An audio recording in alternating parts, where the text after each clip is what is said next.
এই নাহিদ ইসলামদের কণ্ঠে আমরা শুনেছিলাম না বঙ্গবন্ধুর বাংলায় বৈষম্যের ঠাঁই নাই। তাহলে তারা যখন আবার এই পর্যায়ে জামাতের পাশে বসে তারা নতুন বয়ান দিচ্ছেন মুক্তিযুদ্ধকে নিয়ে, যে ছেলেটা লাইভ ভিডিওতে এসে বলেছে যে আপনারা সবাই আসেন 32 নম্বর ভাঙেন, তার তো এখন সবচেয়ে বেশি ঘনিষ্ঠতা হচ্ছে বিএনপির সাথে। মুক্তিযুদ্ধ যেমন আমরা করেছি, এই বড় বড় আন্দোলনগুলো আমরা করেছি, কিন্তু মুশকিলটা হচ্ছে কি আমরা আমাদের বাংলাদেশপন্থী রাজনীতিটাকে করতে পারলাম না। ইসরায়েলের ডিফেন্স মিনিস্ট্রির ডিরেক্টর জেনারেল ভারতে আসলেন, আফগানের তালেবান নেতাদের সাথে বসলেন, ভারতে নিযুক্ত ইসরায়েলের রাষ্ট্রদূত বললেন যে বাংলাদেশে হামাসের তৎপরতা আছে, আর সাথে সাথে সারা বাংলাদেশে সাদা পতাকা দিয়ে ছেয়ে ফেলা হলো। মানে is it just a coincidence? মুক্তিযুদ্ধ আপনি মানবেন, কিন্তু এই দলের নেতৃত্ব আপনি মানবেন না, বঙ্গবন্ধুকে প্রধান নেতা হিসেবে মানবেন না, তাহলে আপনি আসলে কি মুক্তিযুদ্ধটা মানছেন? স্বাগত জানাচ্ছি বলানো বলা অনুষ্ঠানে। আমাদের অনুষ্ঠানে আজকের অতিথি জাতীয় নাগরিক পার্টির কেন্দ্রীয় নেতা, পলিটিক্যাল কার্যকরী পরিষদের সদস্য সারোয়ার তুষার। স্বাগত জানাচ্ছি। আমাদের সাথে উপস্থিত আছেন রাজনৈতিক বিশ্লেষক সাংবাদিক মাহবুব আজিজ। মাহবুব আজিজ, স্বাগত জানাই। শুভেচ্ছা মাহবুব আজিজ। শুরুটা আপনাকে দিয়ে একটু করি। আজকে জুলাই শুরু হলো, এটা ঐতিহাসিক প্রেক্ষাপট, সেই 2 বছর জুলাই। আপনি একটু যদি ছোট করে ফিরে দেখা ঘটনাগুলো অবলোকন করে আজকের প্রেক্ষাপটও বলেন, যে স্পিরিট নিয়ে জুলাই শুরু হয়েছিল সেইখান থেকে তারপরে আমরা একটা সরকার দেখেছি, 17-18 মাসের সরকার, তারপর একটি নির্বাচিত সরকার আছে। ফারুক আসিফ আজকে তার সামাজিক যোগাযোগ মাধ্যমে একটি ফেসবুকে একটা পোস্টে লিখেছেন, অনেকগুলো কথা লিখেছেন, জুলাই নিভে যাচ্ছে। মানে সব কিছু মিলে আপনার কাছে কী মনে হয় আসলে জুলাই স্পিডটা কি, জুলাই নিভে যাওয়া কোথায়, আর জুলাই জ্বালিয়ে রাখা বা এটা কীভাবে কী বলবেন? ধন্যবাদ, শুভেচ্ছা সবাইকে।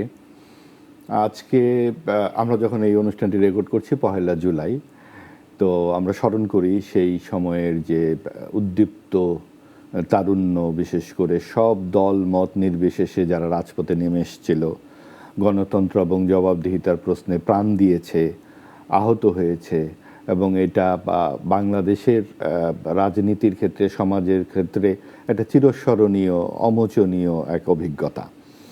এবং যেই 17 বছরের বিশেষ করে সর্বশেষ আওয়ামী লীগের অন্তত 3টি নির্বাচন হয়নি, এককভাবে নির্বাচন করেছে, আমিডামি নির্বাচন করেছে, রাতের বেলা নির্বাচন করেছে, এবং এই জায়গাগুলোতে এমন পর্যায়ে পৌঁছে গেছিল যে তখন মানুষের রাজপথে নামা ছাড়া আর গত্যন্তর ছিল না। এবং একটা পর্যায়ে সেখানে ছাত্রদের যে আন্দোলনটা চলছিল, আপনি জানেন যে কোটা বিরোধী আন্দোলন, এবং সেই আন্দোলনটা এক দফায় গিয়ে উপনীত হলো। এবং 16ই জুলাই যেই মিছিল আমরা দেখেছিলাম, তুমি কে আমি কে, রাজাকার রাজাকার, কে বলেছে স্বৈরাচার স্বৈরাচার, শেষ 2টি লাইন অবশ্য আজকাল আর শুনি না। তো স্বৈরাচারকে স্বৈরাচার বলার স্পর্ধা দেখিয়েছিল মেয়েরা, রোকেয়া হলের হাজার হাজার মেয়েরা নেমে এসেছিল। এবং তার আগে আবু সাইদের মৃত্যুর কথা মনে আছে সব আপনাদের, একদম 36 দিনের যে ঘটনা চলচ্চিত্রের মতো আমাদের মনে করিয়ে দেয় যে কোনো স্বৈরাচারই আসলে স্থায়ী নয়। এবং মানুষের অধিকারের যে প্রশ্ন, সেই জায়গায় মানুষের যে দাবি, সব মতের ঊর্ধ্বে উঠে একটা অসাম্প্রদায়িক আন্দোলন ছিল জুলাইয়ের আন্দোলন। আমরা দেখেছি 2 আগস্ট, 3 আগস্ট, 4 আগস্ট, জন্ম আমার ধন্য হলো, মুক্তির মন্দির ও সোপানো তলে, 71-এর গানগুলো ছাত্রছাত্রীদের কণ্ঠে ছিল, সাধারণ মানুষের কণ্ঠে ছিল।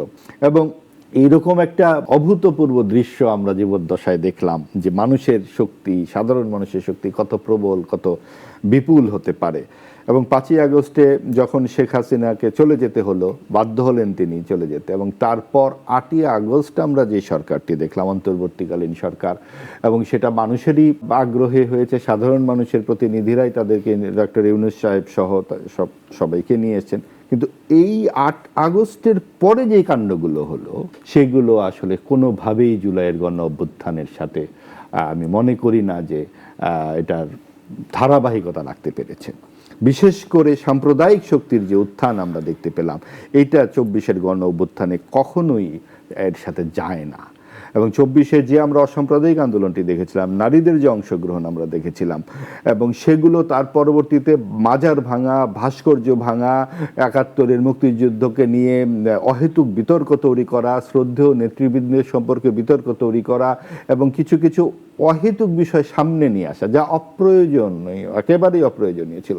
আপনি দেখুন, আমি একটি রিপোর্ট দেখছিলাম, খেলাপি ঋণের যে ভয়াবহ চিত্র, আপনি আওয়ামী লীগ যখন ক্ষমতা গ্রহণ করে 22,421 কোটি টাকা ছিল খেলাপি ঋণ, এবং সেটা উদ্বেগজনক উল্লম্ফন দাঁড়ায় 2023 সালে সেটা হয় 1,45,000 কোটি টাকা, 2024 সালের জুনে হয় 2,11,000 কোটি টাকা, যাওয়ার আগে 1,00,000 কোটি টাকা নাই অবস্থা।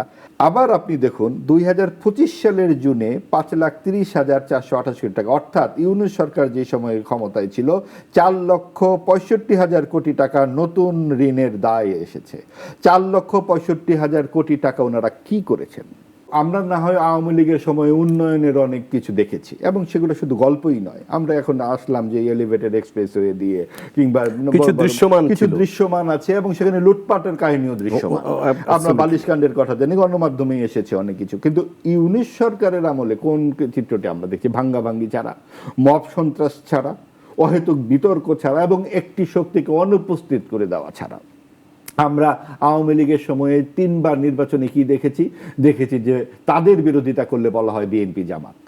আর তারপর অন্তর্বর্তীকালীন সরকারের সময় যখন সংস্কার সংলাপ হচ্ছে, রাজনৈতিক বিভিন্ন বিষয়ে সংলাপ করা হচ্ছে, তখন যখন বলা হয়েছে যে আপনারা কেন আওয়ামী লীগ সহ একটি মুক্তিযুদ্ধের পক্ষের একটি বড় অংশকে অনুপস্থিত ঘোষণা করছেন, তখন বলা হয়েছে এরা সবাই ফ্যাসিস্ট।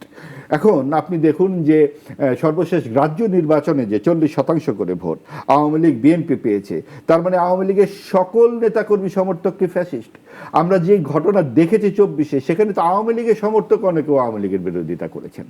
এবং এটা তর্কের বিষয় নয় যে আপনি কোনো একটা শক্তিকে, যেই শক্তি ক্ষমতায় থাকে, সেটা আওয়ামী লীগের সময় যেমন ছিল, 80 দশকে এরশাদ সাহেব যখন ছিল তখন ফ্রিডম পার্টিকে জোর করে বিরোধী দল বানানো হয়েছে, আওয়ামী লীগ জোর করে জাতীয় পার্টিকে বিরোধী দল বানিয়েছে। অন্তর্বর্তীকালীন সরকারের যে রাজনৈতিক এজেন্ডা আমরা দেখতে পাই, তাতে তারা একটি সাম্প্রদায়িক শক্তিকে বসিয়ে দিয়েছে, যেটাকে সরাসরি বলা যায় জামায়াত ইসলামী। আর এইখানে যে ঘটনাটি আরেকটি ঘটেছে, আমি বিবেচনা করি যে এটা আমাদের জাতির জন্য একটি বেদনাদায়ক, যে যেই তরুণ প্রজন্মের দলটি আমাদের স্বপ্ন হয়ে দেখা দিয়েছিল, এবং তাদের অধিকাংশ নেতা গিয়ে জাতীয় নাগরিক পার্টি তৈরি করলেন, কিন্তু তারা কেন জামাতের সঙ্গে গাঁটছড়া বাঁধলো, এটা আমার কাছে কোনো যুক্তিসঙ্গত বলে মনে হয়নি। কারণ এই ছেলেরাই তো আমাদের আগামী দিনের ভবিষ্যৎ। তারা কেন জামাতের সঙ্গে যাবেন? যদিও তারা ব্যাখ্যা দিচ্ছেন যে এটা জোটগত রাজনীতি, নির্বাচনের জন্য রাজনীতি, তাদের আদর্শগত রাজনীতি নয়। যদিও সেটা আমরা আগামীতে দেখব, এবং এমনকি যে গত রোববার আমরা জাতীয় নাগরিক পার্টির আহ্বায়ক নাহিদ ইসলাম সংসদে যে বক্তব্য দিয়েছেন, তিনি বলেছেন যে 71-এ আমরা স্বাধীন হয়েছি, আর 24-এর গণ অভ্যুত্থানে আমরা সার্বভৌমত্ব পেয়েছি। এটা কি করে হয়? তার মানে 71-এর মুক্তিযুদ্ধটাকে তারা অস্বীকার করছেন, সার্বভৌমত্বহীন মুক্তিযুদ্ধ বলছেন। তাহলে এই নাহিদ ইসলামদের কণ্ঠে আমরা শুনেছিলাম না বঙ্গবন্ধুর বাংলায় বৈষম্যের ঠাঁই নাই? তাহলে তারা যখন আবার এই পর্যায়ে জামাতের পাশে বসে তারা নতুন বয়ান দিচ্ছেন মুক্তিযুদ্ধকে নিয়ে, জামাতে ইসলামী মুক্তিযুদ্ধকে অস্বীকার করতে পারে, তাদের দায় থাকতে পারে তারা মুক্তিযুদ্ধের বিরোধিতা করেছিল, 71-এ তারা দাঁড়িয়েছিল, কিন্তু কেন নাগরিক পার্টি সেখানে? ধন্যবাদ। আমি একটু আপনার এখানে আসছি, আমি একটু সারওয়ার তুষারকে জিজ্ঞেস করি। সারওয়ার তুষার সহ আলোচকের কথাগুলো শুনছিলেন, তার প্রশ্নটা খুবই মানে তার যে জায়গাগুলো খুবই স্পর্শকাতর হলেও তিনি খুব জোরালো কণ্ঠে বলেছেন। যেই মিছিলের স্লোগানে ছিল বঙ্গবন্ধুর বাংলায় বৈষম্যের ঠাঁই নেই, যেখানে আপনারা বলেছিলেন মুক্তির ও মন্দির ও সোপানতলে, যে স্লোগান, যেই গান দিয়ে এসেছিল, সেই 71 যদি স্বাধীনতা হয় তাহলে সার্বভৌমত্ব ছাড়া স্বাধীনতা আসে কিভাবে? এটা প্রশ্ন। 24-এ সেখানে সার্বভৌমত্বের প্রশ্ন ওঠে কেন? প্লাস আরেকটা হচ্ছে যে আপনারা যে গণমানুষকে রাস্তায় নামাতে পারলেন, দীর্ঘদিন যারা পারেনি আপনারা পেরেছিলেন, সেই মানুষ যারা আপনাদের উপর আস্থা রাখলো, তারা সেখানে আপনারা একটা ইন্ডিপেন্ডেন্ট একটা দল গঠন করার পরও কেন আপনারা ঠিক একটি রাজনৈতিক দলের, এমন একটি দলের সাথে জোটবদ্ধ হলেন যারা স্বাধীনতার প্রশ্নে এখন পর্যন্ত তাদের দলীয় অবস্থান পরিষ্কার করেনি? প্লিজ আপনার বক্তব্য জানতে চাই। আপনাকে ধন্যবাদ। জুলাই গণ অভ্যুত্থান, মাহবুব সাহেব খুব রাইটলি বলেছেন যে বাংলাদেশের ইতিহাসে এটা একটা অত্যন্ত গুরুত্বপূর্ণ, এবং এত জনসম্পৃক্ততা অন্য কোনো অতীতের যে আন্দোলনগুলো সেগুলোতে দেখা যায়নি। বিশেষত বদরুদ্দিন উমর সাহেব 29 জুলাই মানে গণ অভ্যুত্থানে হাসিনা পতনের 5-6 দিন আগেই বলেছিলেন যে বাংলাদেশের 3টা গণ অভ্যুত্থানের মধ্যে এই গণ অভ্যুত্থানটা সবচেয়ে তীব্র, সবচেয়ে ব্যাপক, মানে জনসম্পৃক্ততার দিক থেকে এবং তাৎপর্যের দিক থেকেও। তখনও কিন্তু গণ অভ্যুত্থানটা ঘটে নাই, উনি আগে থেকে ফোর্সি করতে পেরেছিলেন।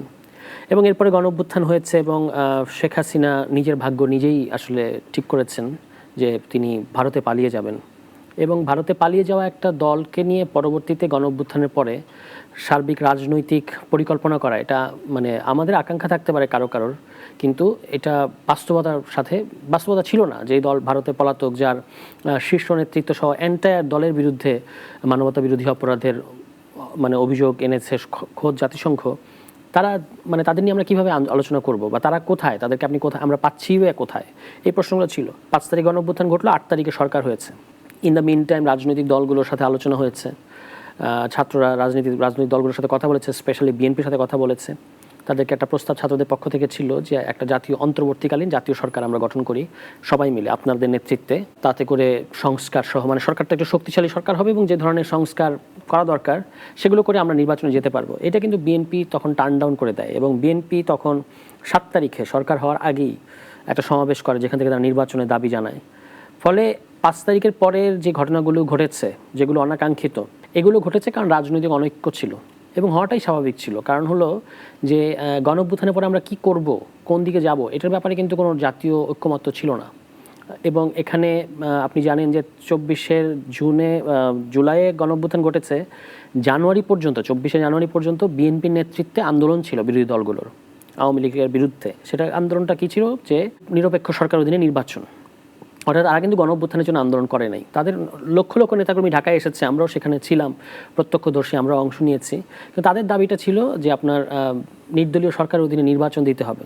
সে আন্দোলন ইভেনচুয়ালি ফেল করেছে এবং তাদের একটা ধারণা ছিল যে আমেরিকার স্যাংশন দিয়ে আসলে আওয়ামী লীগকে বাধ্য করবে, কারণ র্যাবের কর্মকর্তাদের বিরুদ্ধে একটা স্যাংশন এসেছিল। পরে তাদের ধারণা ছিল যে আমাদের শুধু ডেমনস্ট্রেশন করলেই হবে, বাকি কাজ আমেরিকা করবে। সেটা পরবর্তীতে ইন্ডিয়া এবং আমেরিকার যে 23 নভেম্বরে 2+2 সামিট হয় পররাষ্ট্র মন্ত্রণালয়ের পর্যায়ে, যখন ইন্ডিয়া আসলে আমেরিকাকে বোঝাতে পারে যে আমাদের সিকিউরিটি কনসার্ন আছে বাংলাদেশে, ফলে তোমরা আর এখানে হস্তক্ষেপ করো না, তখন কিন্তু আমরা পিটার হাস সাহেবকে এখান থেকে এক প্রকার চলেই যেতে দেখলাম। তিনি গা ঢাকা দিয়েছিলেন নির্বাচনের আগে, ফলে আওয়ামী লীগ ওই নির্বাচনটা, দামি নির্বাচনটা করতে পেরেছিল। সুতরাং আমি যেটা বলার চেষ্টা করছি সেটা হচ্ছে যে জানুয়ারির আগে রাজনৈতিক দলগুলো গণঅভ্যুত্থানের জন্য আন্দোলন করে নাই, তারা গণঅভ্যুত্থানের জন্য প্রিপেয়ার ছিল না। কিন্তু যখন গণঅভ্যুত্থান ঘটে গেছে, এই গণঅভ্যুত্থানকে কোথায় নিয়ে যেতে হবে এই ব্যাপারে তাদের নিজেরা ক্ষমতায় যাওয়ার বাইরে কোনো ন্যাশনাল কোনো ঐক্যমত্য ছিল না। একটা ধরনের কাজ করার চেষ্টা করা হয়েছে, অন্তর্বর্তী সরকার এসছে, এই অন্তর্বর্তী সরকারের ফরমেশন নিয়েও অনেক সমালোচনা আছে। তারা তবু একটা জাতীয় ঐক্যমত্য কমিশন বসিয়েছিল, সেখানে সংস্কার নিয়ে আলোচনা হয়েছে, অনেকগুলো সংস্কার তৈরি করা হয়েছে, এগুলো আবার নির্বাচনের পরে বিএনপি বাস্তবায়ন করার কথা, সেগুলো তারা করে নাই। এবং আমরা দেখলাম যে অনেক ধরনের আন্দোলন শুরু হয়ে গেল ওই অন্তর্বর্তী সরকারের আমলে, 250-র উপরে। সেগুলো খুবই পিকিউলিয়ার এবং সন্দেহজনক আন্দোলন, কারণ এখন এগুলো নাই। কারা করালো এগুলো? এবং এর পাশাপাশি খুবই নজিরবিহীনভাবে চাকরিবিধি লঙ্ঘন করে প্রশাসনের আমলারা পর্যন্ত আন্দোলন করলেন, জনপ্রশাসনের আমলারা, এনবিআরের আমলারা, যে এনবিআর আমরা করতে দেব না, সংস্কার করতে দেব না, সেটা কিন্তু এখন আবার করতে হচ্ছে IMF-এর চাপে।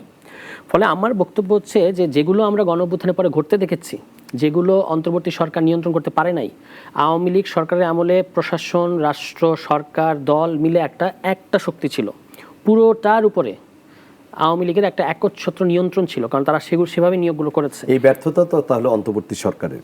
হ্যাঁ, আমি বলি, এবং অন্তর্বর্তী সরকার মাঝখানে এসে ওই একই set up, just Awami League এখান থেকে সরে গেছে, প্রশাসনের ফুল সেট আপটা আওয়ামী লীগের সেট আপ। তো সেইটার উপরে তারা পূর্ণ কর্তৃত্ব এবং নিয়ন্ত্রণ নেওয়ার জন্য যে ধরনের গভর্নমেন্টের হওয়ার কথা, এটা একটা উপদেষ্টা সরকার ছিল।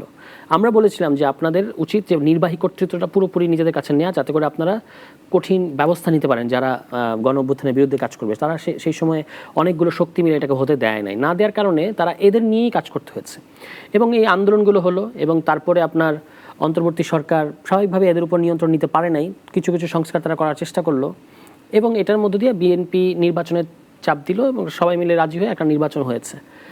মাঝখানে যে আপনার ধরেন যে মাজার ভাঙচুর, কিছু মব অ্যাটাক, এগুলোও কিন্তু সন্দেহজনক। কারণ হচ্ছে এগুলো কারা করলো হঠাৎ করে? আওয়ামী লীগ আমলে তো আমরা এগুলো দেখি নাই।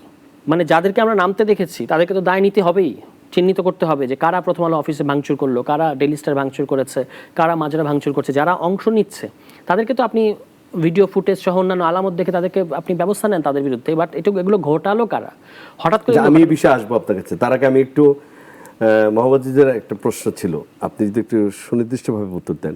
আপনাদের নেতা নাহিদ ইসলাম সংসদে যে বক্তব্যটা দিলেন হ্যাঁ। যে ৭১ মুক্তিযুদ্ধ আর ২৪ সার্বভৌমত্ব, মানে এটা কি আসলে কোনোভাবেই যায় না, মানে কথাটাকে আক্ষরিকভাবে নিলে হবে না। কথাটা মানে হচ্ছে যে আমরা স্বাধীনতা পেয়েছি এবং স্বাধীনতার মানে হলো যে এই ভূখণ্ডের সার্বভৌমত্ব আমাদের, এরকম হওয়ার কথা ছিল। কিন্তু আমরা ৫৩ বছর ধরে এখানে ভারতের, আপনার যদি কচুক্ষেতে রয়ের অপারেশনাল স্টেশন থাকে তাহলে আপনি কিভাবে বলবেন যে এই দেশের সার্বভৌমত্ব আছে? আপনার ইন্টারনাল সিকিউরিটি, আপনার ইন্টেলিজেন্স, পুরো ইন্টেলিজেন্সের উপর রয়ের দখল, এগুলো এখন তো মোটামুটি কমন নলেজে পরিণত হয়েছে। এইটাই বলা হচ্ছে যে একটা সার্বভৌম দেশের ভেতরে আরেকটা দেশ যেভাবে হস্তক্ষেপ করেছে, যেভাবে এখানে নির্বাচনী ব্যবস্থাকে তাদের এটা তো মানে তারাই বই লিখে জানাচ্ছে। প্রণব মুখার্জি বই লিখেছেন, অন্যান্যরা বলছেন, বিনা সিকরি সহ অনেকেই বলছেন কিভাবে তারা এখানকার নির্বাচনী ব্যবস্থাকে নিয়ন্ত্রণ করেছে। এটা কি যখন আপনি আরেকটা দেশের নির্বাচনী ব্যবস্থাকে মানে নষ্ট করবে বা হতে দেবে না নির্বাচন, তখন কি আপনি বলতে পারবেন? আপনার কি মনে হয় ভারতের এখন কোনো বাংলাদেশের উপর কোনো প্রভাব নেই? অফকোর্স আছে। যেটা নাহিদ ইসলামের বক্তব্য হলো যে আমরা 71-এর পরে যে স্বাধীন দেশ হিসেবে সার্বভৌমত্ব সহকারে যেভাবে অপারেট করার কথা, যেভাবে ফাংশন করার কথা, আমরা পুরোপুরি করতে পারি না। 24-এর গণ অভ্যুত্থান এসছে এই জায়গায় যে এখন আমাদের যে সার্বভৌমত্বটা আমরা পুরোপুরি এক্সারসাইজ করতে পারি নাই, সেই সার্বভৌমত্বটা আবার এক্সারসাইজ করার বিষয়, তাহলে আমাদের স্বাধীনতাটা পূর্ণাঙ্গ হবে। That's it. এটার মধ্যে তো 71কে অস্বীকার করা না। একটা জিনিস বলেন ভাইজান, যে জিয়া রহমানের শাসন আমলে, যেহেতু 24 আমরা স্বাধীন, জিয়া রহমানের শাসন আমলে সার্বভৌমত্ব ছিল কিনা, 1 নম্বর। 91 থেকে 96 পর্যন্ত বিএনপি সরকার চালালো এবং 2001 থেকে বিএনপি 2006 সাল পর্যন্ত চালালো। সেই সময়টাকে আমরা যেই লক্ষ্যে স্বাধীনতা, সেই লক্ষ্য তখনও আমাদের ওই শাসন আমলেও আমাদের সেই লক্ষ্য তাহলে পূরণ হয়নি। এরপরে 17 বছর আওয়ামী লীগ, তারপরে 24। এটাই তো বক্তব্য। হ্যাঁ, মানে কার্যত আমরা কার্যত ডিফেক্ট যে আপনার কথাকে ধরে রেখে আমি বলছি যে তার মানে আমরা যদি 24-এ এটা আমরা কি অর্জন করেছি নাকি এখন ওইটা অর্জনের পথে? 24 আপনাকে বলছে যে এটা অর্জন করতে হবে। পুরোপুরি অর্জন তো আমরা এখনো করতে পারি নাই, কিন্তু 24-এর কলটা হলো যে আমাদের স্বাধীনতার একটা অবিচ্ছেদ্য অংশ হচ্ছে এদেশ সার্বভৌম। তার মানে হচ্ছে যে আপনি আপনার সিদ্ধান্ত আপনি নেবেন।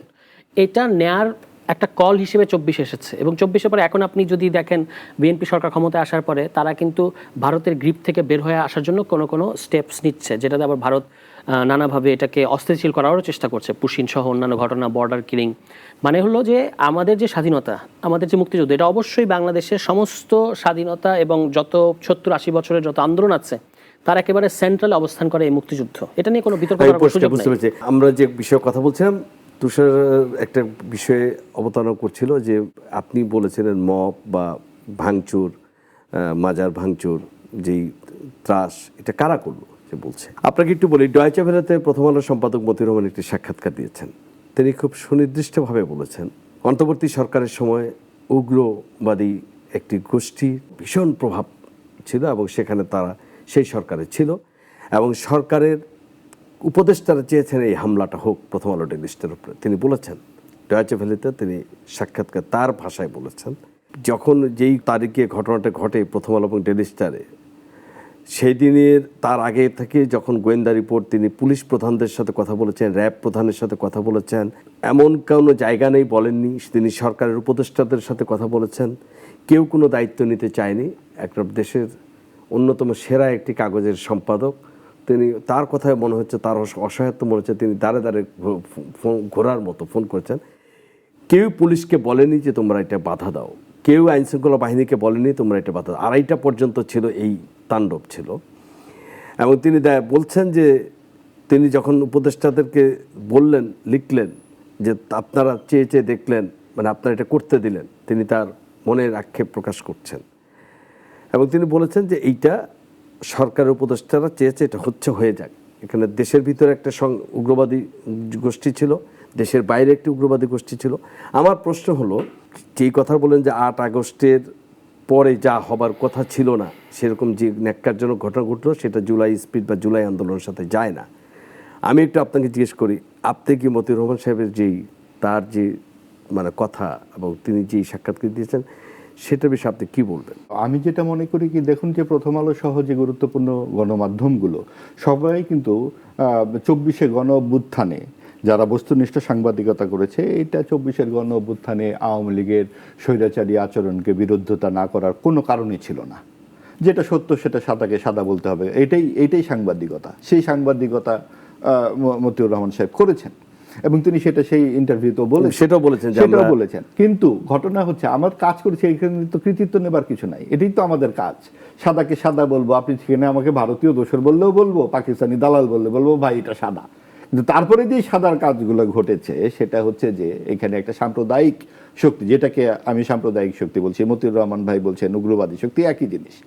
এবং আরো যদি সরাসরি বলতে হয়, কিছু তো অনেক সময় রাগঢাক করে বলি আমরা তরুণদেরকে, এই তরুণরা যারা নানান রকম বয়ান হাজির করছেন 24-এ গণ অভ্যুত্থানে সার্বভৌমত্ব খুঁজে পাচ্ছেন, তারা তখন মব সন্ত্রাসী হিসেবেও আবির্ভূত হয়েছিলেন।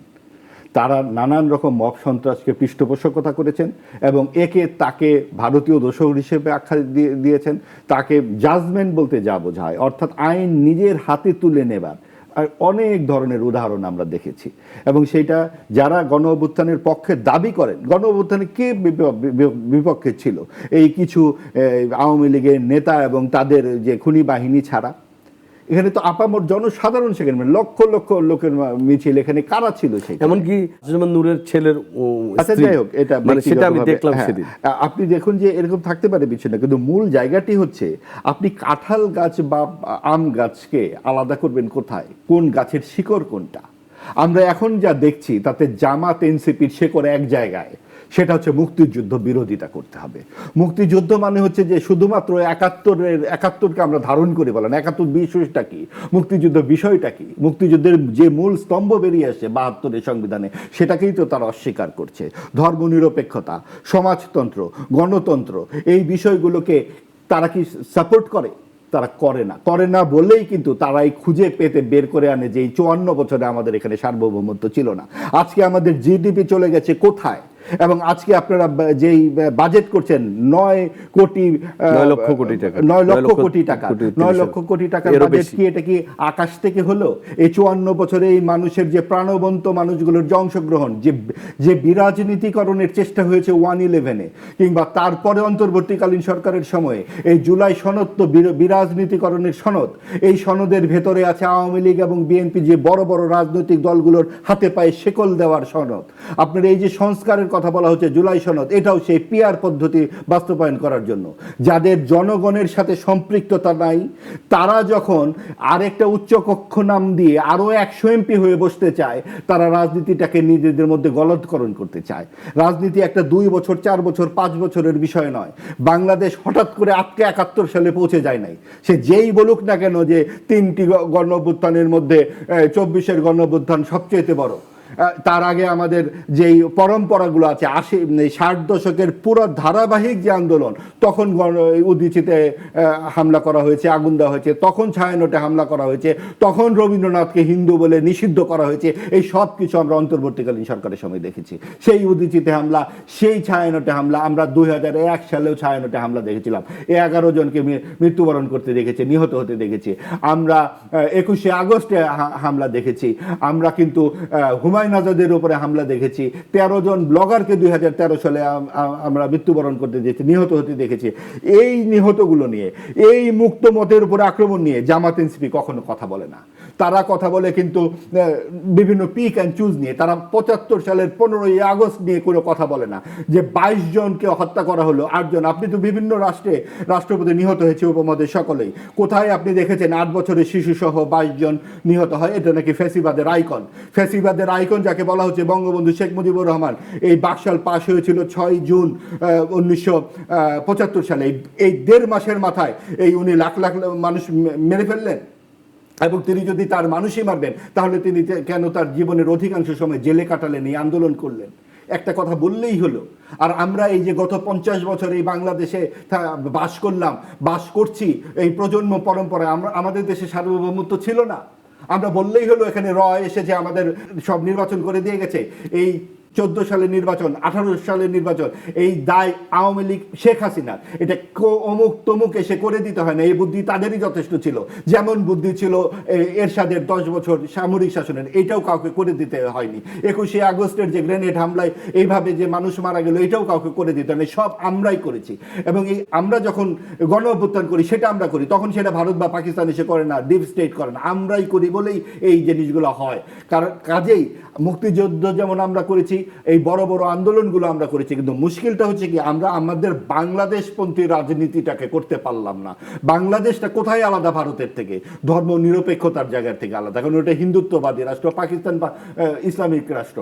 আর ভারতের যে সেকুলার শব্দটি সেইটা কিন্তু সেকুলার, আর আমাদের হচ্ছে সেকুলারিজম।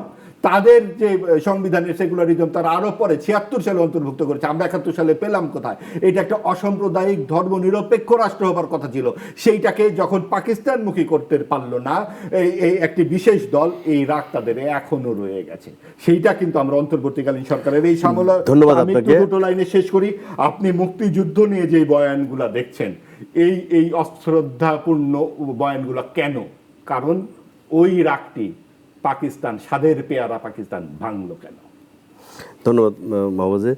তুষার, আমি একটু যেটা বলছিলাম যে 8 আগস্ট পরবর্তী যে সরকার আসলো, ছাত্র জনতার সরকার আমরা যেটা বলি, যদিও ইউনূস সাহেব বলছে ছাত্রই আমার নিয়োগকর্তা, উনি এখনও কিন্তু ওনার বক্তব্য থেকে একটা থেকে উনি সরে আসেনি। উনি কখনো বলেন নাই, যেটা আমি খুব আবেগে উচ্ছ্বাসে বলেছিলাম।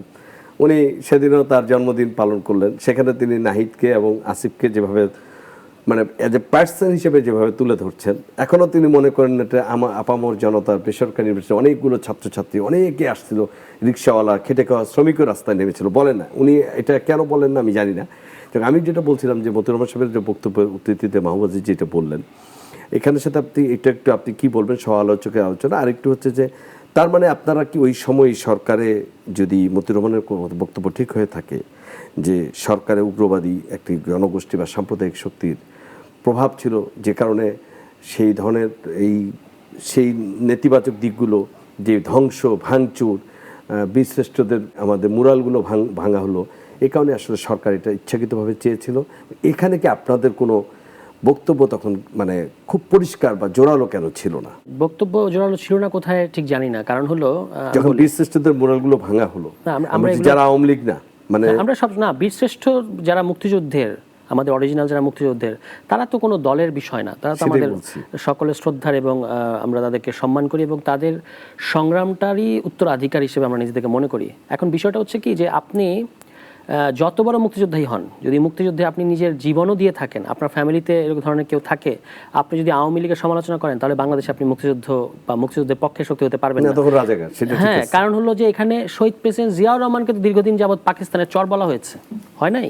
ফলে এই ফ্রেমিংটা আমরা জানি। হ্যাঁ, আপনার এটা লাভ নাই, আমি যতই বলি মানে মুক্তিযুদ্ধের তো একটা আওয়ামী ইতিহাসের বাইরে একটা সর্বজনীন ইতিহাস আছে। ওই ইতিহাসকে আপনি যতবার সামনে নিয়ে আসেন, 72-এর সংবিধানের যে সমালোচনাগুলো, তখন তো আর কোনো জামাত ছিল না, তখন যারা সমালোচনাগুলো করেছে কারা করেছে? সবাই মুক্তিযুদ্ধের পক্ষের, ইভেন আওয়ামী লীগ থেকে বের হওয়া একটা অংশও করেছে। তারা কি কি গ্রাউন্ডে সমালোচনাগুলো করত, যে এই সংবিধানটা বানানোর এখতিয়ার আছে কিনা, এটা একটা প্রশ্ন ছিল। যে সংবিধানটা আপনি আলটিমেটলি বানালেন, শুধুমাত্র সাইনবোর্ড দেখালে তো হবে না যে এখানে বিরিয়ানি পাওয়া যায়, কিন্তু আপনি প্রথম আলো সম্পাদকের বক্তব্য সমর্থন করেন কিনা? আমি বলতেছি 72-এর সংবিধানের শুধু তো 4টা মূলনীতি দেখলে হবে না, এটার পাওয়ার স্ট্রাকচার নিয়ে তো আমি কোনোদিন দেখি নাই যে যারা 72-এর সংবিধান নিয়ে এত হাহাকার করে তারা কখনো কথা বলতে আমি দেখি নাই। এটাই তো বাংলাদেশে ফ্যাসিবাদ তৈরি করেছে, এবং এই কথাটা তো জামাত বলে নাই, জামাতের ওইটা বলার মানে ক্যালিবারই নাই যে এটার আসল প্রবলেমটা কোথায়। কিন্তু এই পুরো জিনিসটাকে যখন আপনি বলেন যে বিরোধিতারা মানেই হচ্ছে মুক্তিযুদ্ধ বিরোধী, এই ফ্রেমিং তখনও ছিল, এখনও আছে। প্রথম আলো প্রসঙ্গে আসি। প্রথম আলো যেদিন হামলা হয়, ওই সময় নিরাপত্তা উপদেষ্টা কে? ওই সময় নিরাপত্তা উপদেষ্টা হচ্ছে খলিল সাহেব, যিনি এখন পররাষ্ট্রমন্ত্রী। ওই সময় স্বরাষ্ট্র উপদেষ্টা কে? জাহাঙ্গীর সাহেব। তার ব্যাকগ্রাউন্ড কি? আমি এর চেয়ে বেশি কিছু বলতে চাই না। সেনাবাহিনী অবসরপ্রাপ্ত একজন। ওকে, যখন এই ধরনের একটা ঘটনা ঘটছে অবশ্যই সরকারকে দায় নিতে হবে। কিন্তু যারা আপনার ওখানে গেল, ধরেন ওই দিন ওখানে কেউ তো সাহস করে না, গিয়েছেন নাহিদ ইসলাম, মাহফুজ আলম, নাসিরুদ্দিন পাটোয়ারি, আসিফ মাহমুদ এবং ডেইলি স্টারের সাংবাদিকদের ওখান থেকে বের করেছে তারা। এবং আমি ওইটাই বললাম যে আপনি যদি জীবন দিয়েও প্রমাণ করেন যে এটার সাথে এটা আমরা ডিফেন্ড করি, মানে এই ভাঙচুরের বিরুদ্ধে আমরা মানে সংবাদপত্রের স্বাধীনতার পক্ষে, লাভ নাই। কারণ ওই যে ফ্রেমিং, আপনাকে ইনায় বিনায় প্রথমে বলতে হবে যে হ্যাঁ আমরা গণঅভ্যুত্থানকে সমর্থন করি, এই একটা জাস্ট কথা বলে বাকি সবই আপনি বলবেন জুলাই সন্ত্রাসী, মব সন্ত্রাসী, এগুলো আপনি বলতে চান, ওই ফ্রেমিংয়েরই এটা অংশ। শেখ মুজিবুর রহমান আমাদের ঐতিহাসিক ক্যারেক্টার, এখানে তার ভুল এবং মানে ভালো মন্দ মিলিয়ে তিনি এই ইতিহাসের অংশ, তাকে বাদ দিয়ে কোনো ইতিহাস এখানে হবে না। এখানে মুজিববাদ মুর্দাবাদ যে স্লোগানটা এসছে এর পরে, আপনার গণঅভ্যুত্থানের পরে, আমি মনে করি এটা একটা ভুল স্লোগান ছিল। কারণ হচ্ছে এটা যাদের মাথা থেকে এসছে তারা একটা ভুল স্লোগান দিয়েছে এই কারণে যে আপনার টার্গেট করা উচিত ছিল বাকশালকে, কিন্তু মুজিববাদকে বলার মানে মানুষরা বোঝে না যে আসলে কি বলতে চাওয়া হচ্ছে। বাকশাল বললে আমরা বুঝতাম যে ঐতিহাসিকভাবে তারা একদলীয় শাসন করেছে। আওয়ামী লীগের 15-17 বছর ছিল কার্যত একদলীয় শাসন। এটা একটা ভুল হতে পারে, কিন্তু এর মানে এই না যে আপনি 32 নাম্বার যে ছেলেটা লাইভ ভিডিওতে এসে বলেছে যে আপনারা সবাই আসেন 32 নাম্বার ভাঙেন, প্রমাণ আছে, আমি তার নামটা শুধুমাত্র নিলাম না প্রোগ্রামের স্বার্থে, তার তো এখন সবচেয়ে বেশি ঘনিষ্ঠতা হচ্ছে বিএনপির সাথে। সে যখন ইলেকশন কমিশনের সামনে গিয়ে তার দলের নিবন্ধন, তার দল বলতে কিছু না, একটা সেলুনকে সে দেখিয়েছে তার কার্যালয়, ফলে ইলেকশন কমিশন তাকে নিবন্ধন দেয় নাই। ওই ছেলে যখন ওখানে অনশন করছে তখন তার অনশন গিয়ে ভাঙিয়েছে বিএনপির আজকে স্বরাষ্ট্রমন্ত্রী। এগুলো তো আপনারা দেখবেন না, মানে আপনারা মানে যারা দেখতে চায় না আর কি, কিন্তু সব গিয়ে আপনি আনবেন ওই এনসিপির পর্যন্ত, শেষ পর্যন্ত। এগুলো হচ্ছে ফ্রেমিং এবং ন্যারেটিভ। কথা খুব পরিষ্কার, প্রথম আলো ভাঙচুর হয়েছে, ডেইলি স্টার ভাঙচুর হয়েছে, এটা হচ্ছে আপনি একজন করে বের করে তাদেরকে শাস্তির আওতায় আনেন। আমরা বাধা দিয়েছি, আমরা বলেছি বের করা যাবে না, আপনি তাদের রাজনৈতিক পরিচয় বের করেন, যে দলেরই হোক, যদি এনসিপিরও হয় আপনি তাকে শাস্তি দেন, আমরা আটকে রেখেছি। কিন্তু আপনি সেটা না করে যখন এটা নিয়ে ন্যারেটিভ করবেন, শেষ পর্যন্ত যারা গিয়ে ওখানে এই হামলাটার সময়ে জীবনের ঝুঁকি নিয়ে দাঁড়ালো আপনি তাদেরকে এটার জন্য দায়ী করতে চাইবেন, এটা হলো ফ্রেমিং এর অংশ। আর আমি যেটা এর আগে বলার চেষ্টা করেছি যে আপনার হঠাৎ করে কেন এগুলো ঘটতেছে, হঠাৎ করে কেন এগুলো ঘটলো, কখন কখন এগুলো হঠাৎ করে ঘটে বাংলাদেশে, অতীতেও আপনি এবং সারা পৃথিবীতেও, যেগুলোকে আমরা এক্সট্রিমিজম, মিলিটেন্সি এগুলো বলি, সেগুলোর পেছনে কারা থাকে, এটা সারা পৃথিবীর এখন কমন সেন্স, কমন নলেজ, যে আপনি যদি এটা করতে পারেন তাহলে গণঅভ্যুত্থান শক্তিগুলোর মধ্যে বিভাজন ঘটবে। সেইটাই করা হয়েছে। হঠাৎ করে সারা বাংলাদেশে ওই সাদা পতাকা কিভাবে আসলো এটা? আর আমি যে রয়ের কথাটা বললাম, আপনি যদি বলেন হ্যাঁ আমরাই তো করেছি, কিন্তু এটা পেছনে কে আছে? আমরা যদি এই গত 17-15 বছরের ভারতের সাথে আওয়ামী লীগের সম্পর্কটাকে স্বীকার করতে না চাই, তাহলে সেটা আমার ব্যক্তিগত চয়েস হতে পারে, কিন্তু তাতে করে সত্য মানে ইয়ে হয়ে যাবে না।